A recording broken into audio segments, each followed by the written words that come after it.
नमस्कार दर्शक बंधु कौन आपण मैंने जानिछंती प्रभु जगन्नाथ प्रभु बलभद्र और माता सुभद्रांकर मध्य राशि नक्षत्र अच्छी कौन सतरे तीन दियंकर राशि अच्छी तेबे कौन तांकर राशि और किए प्रतिदिन तीन ठाकुरं को तांको राशि फल पढ़ी शुणाती चलतु जानिबा एहार रहस्य आजिर एई भिडियो रे।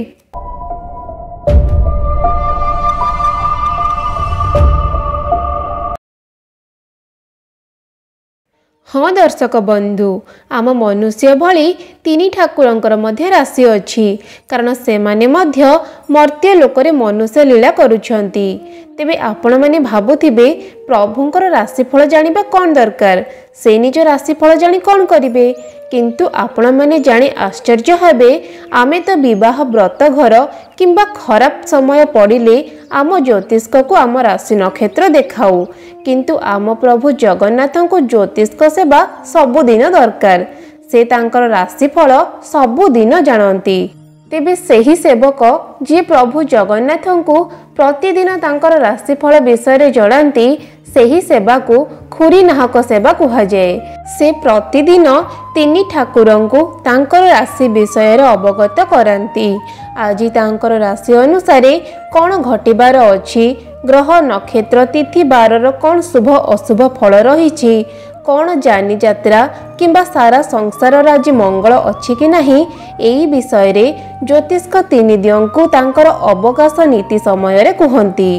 अवकाश नीति माने जेउ समय रे तीन ठाकुर दांत घसी स्नान पाई बाहरती सेही समय रे ज्योतिष महाशय प्रभु को तांकर राशिफल विषय रे कहती।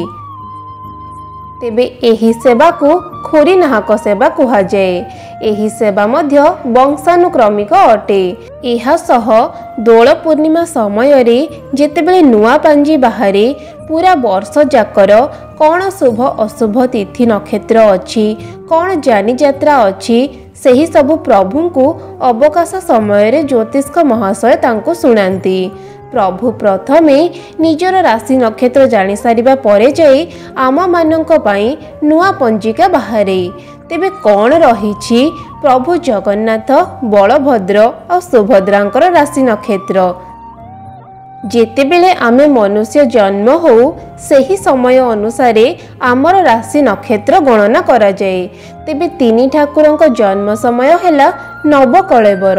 नवकलेबर समय रे जेतेबेले तीन ठाकुरंकर प्राण प्रतिष्ठा हुए सही समय रे ही तीन ठाकुरंकर राशि नक्षत्र स्थिर होइथाए।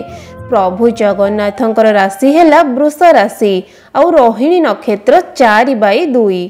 सेहीपरि प्रभु बलभद्रंकर राशि हैला 22/10 श्रावण नक्षत्र मकर राशि। सेहीपरि माता सुभद्रांकर 18/8 ज्येष्ठा नक्षत्र बिछा राशि।